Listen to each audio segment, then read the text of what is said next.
전세는 매달 나가는 돈이 없고 나중에 보증금도 그대로 돌려받으니까 무조건 유리한 거 아닌가요? 이렇게 생각하는 신혼부부들 정말 많습니다. 그런데 또 어떤 사람들은 월세 살면서 투자를 해야 돈을 모으지라고 얘기하죠. 도대체 뭐가 맞는 걸까요? 오늘은 특히 신혼부부들이 첫 집을 고르면서 가장 많이 고민하는 전세와 월세에 대한 이야기를 해보려 합니다. 사실 이 문제로 예비 부부끼리 싸우기도 하고 심한 경우엔 파혼까지 이어지는 경우도 인터넷에 종종 올라옵니다. 그만큼 이 선택은 단순한 거주 문제가 아니라 삶의 방식과 재정 전략까지 걸려 있는 아주 중요한 문제입니다. 그래서 오늘은 신혼부부 포함 독립을 앞둔 분들이 전세와 월세 중 어떤 선택이 더 유리한지 명확하게 알려드리겠습니다. 저 또한 신혼부터 지금까지 수차례 고민하고 시행착오를 겪었던 이슈이기도 하죠. 오늘 영상 끝까지 시청하셔서 후회 없는 첫집 선택하시길 바랍니다. 자, 첫 번째 이슈입니다. 전세는 정말 무조건 유리할까요? 많은 분들이 전세는 무조건 이득이라 생각합니다. 왜냐하면 매달 월세를 낼 필요도 없고 보증금도 다시 돌려받으니까요. 마치 아무 돈도 안 나가는 것처럼 느껴진다는 거죠. 하지만 이 말은 절반만 맞습니다. 전세 보증금은 묶인 돈이기 때문인데요. 예를 들어서 종잣돈 5천만 원이 있는 직장인이 서울 외곽에 2억짜리 집에 전세로 들어간다고 해볼게요.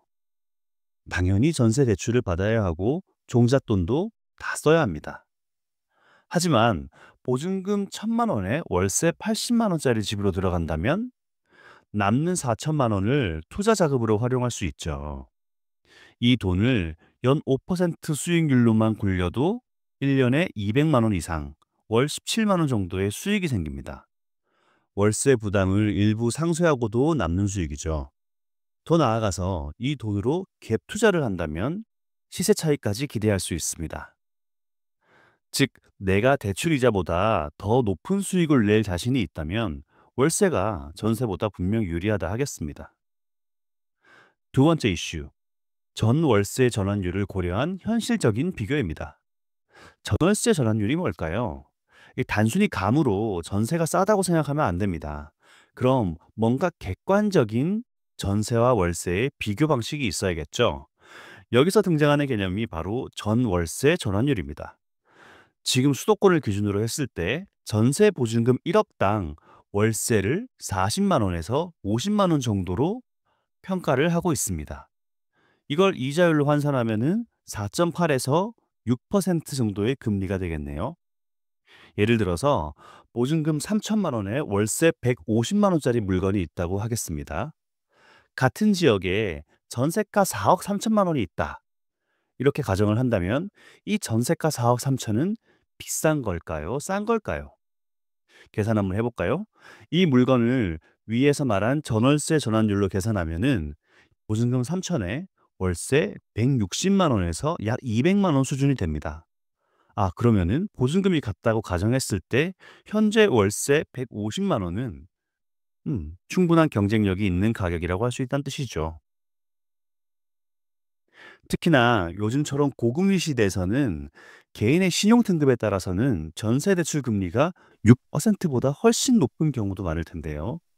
그런 분들은 대출을 낀 전세보다는 월세가 훨씬 더 이득이라는 것을 알 수 있습니다.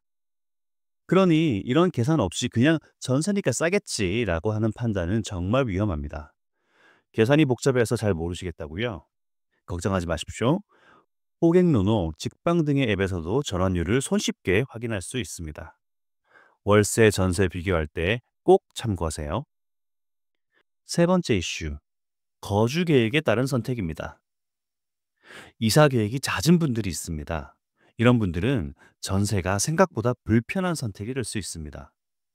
보통 전세는 2년 단위 계약이고 중간에 이사를 나가려면 새로운 세입자를 구하거나 중개 수수료를 부담해야 됩니다. 반면 월세는 상대적으로 유연합니다. 단기 계약도 가능하기 때문인데요. 거주지를 상대적으로 자유롭게 바꿀 수가 있죠. 또한 중간에 계약을 파기하고 중개 수수료를 부담해야 되는 경우에도 전세보다는 월세의 중개 수수료가 훨씬 저렴합니다. 예를 들어 볼까요? 위에서 든 사례처럼 서울 기준 4억 3천만 원짜리 전세의 중개 수수료는 141만 9천 원입니다. 반면 월세의 경우 보증금 3천에 월세 160은 62만 7천 원, 보증금 3천에 월세 200만 원으로 계산을 해도 중개 수수료는 75만 9천 원으로 월세 계약의 중개 수수료가 훨씬 전세보다 저렴한 것을 알 수 있습니다. 따라서 프리랜서, 창업 초기에 있는 분들이나 계약직 근로자처럼 미래 거주지를 확정하기 어려운 분들은 월세가 좀 더 현명한 선택일 수 있겠습니다. 마지막 네 번째 이슈, 전세 보증금 반환 리스크입니다. 무엇보다 간과하지 말아야 하는 것이 전세금을 떼일 것 같은 리스크입니다. 최근 몇 년간 전세 사기, 역전세, 보증금 미반환 같은 사건들이 빈번하게 발생하고 있습니다. 예를 들어서 전세금 3억으로 들어갔던 아파트의 시세가 전세금 2억으로 떨어졌다면 집주인은 다음 세입자에게 전세가 2억을 받고 남은 1억은 본인이 조달을 해서 기존 세입자에게 돌려줘야 됩니다. 하지만 그럴 능력이 없다면 세입자는 어쩔 수 없이 보증금을 다 돌려받지 못해서 법적 분쟁에 휘말릴 수밖에 없습니다. 특히 전세가율이 매매가의 90%가 넘는 수도권의 빌라, 오피스텔 등등은 정말 조심하셔야 합니다. 사실 저도 인천에 오피스텔을 몇 개 가지고 있는데요. 처음에는 전세가율이 90%나 되어서 내 돈 얼마 투자하지 않고도 매입을 할 수 있었습니다. 뭔가 잘한 투자 같았죠. 게다가 갱신 때마다 전세금도 따박따박 올라서 현금이 오히려 조금씩 들어오더라고요. 그런데 최근에 전세 사기 사건이 사회적 이슈가 된 후에 은행들이 전세가율이 너무 높은 집에는 대출 자체를 해주지 않기 시작했습니다. 자연스럽게 전세가가 굉장히 많이 떨어졌고요. 새로운 세입자를 구할 때마다 몇 천만 원씩 역전세가 발생해서 세입자 구할 때 정말 고생했던 기억이 있습니다. 그동안 저는 현금이 있어서 기존 세입자분들한테 보증금을 문제없이 돌려줬지만 집주인이 현금이 충분하지 않으면 전세금을 제때 돌려받지 못하는 경우가 분명 발생할 수 있습니다. 이건 세입자한테도 정말 큰 리스크가 될 수 있으니 정말 조심하셔야 됩니다. 반면에 월세는 보증금 자체가 전세에 비해서 굉장히 작잖아요. 그래서 리스크도 상대적으로 작다고 할 수 있죠. 자, 결론 들어갑니다. 전세보다 월세가 더 좋다는 내용을 주로 언급하긴 했지만 월세가 무조건 정답은 아니고 나한테 맞는 기준을 세우는 것이 첫 번째입니다. 누군가는 투자에 대한 리스크 없이 안정적 거주를 원하고 또 누군가는 투자의 리스크가 있더라도 자산을 굴려야 됩니다. 이런 개인의 삶과 계획에 따라서 전세와 월세의 유불리는 분명 달라진다고 볼 수 있죠. 다만 제 개인의 생각을 말씀드리자면 저는 큰돈을 깔고 앉아 있는 건 매우 비효율적이라 생각합니다. 특히 자산이 충분하지 않은 사회초년생이나 투자에 관심이 있는 직장인이라면 더더욱 그렇습니다. 그래서 보증금은 최소화하거나 전세를 들어가더라도 대출을 최대한 활용해서 목돈이 묶이지 않게 하는 것이 중요하다고 생각합니다.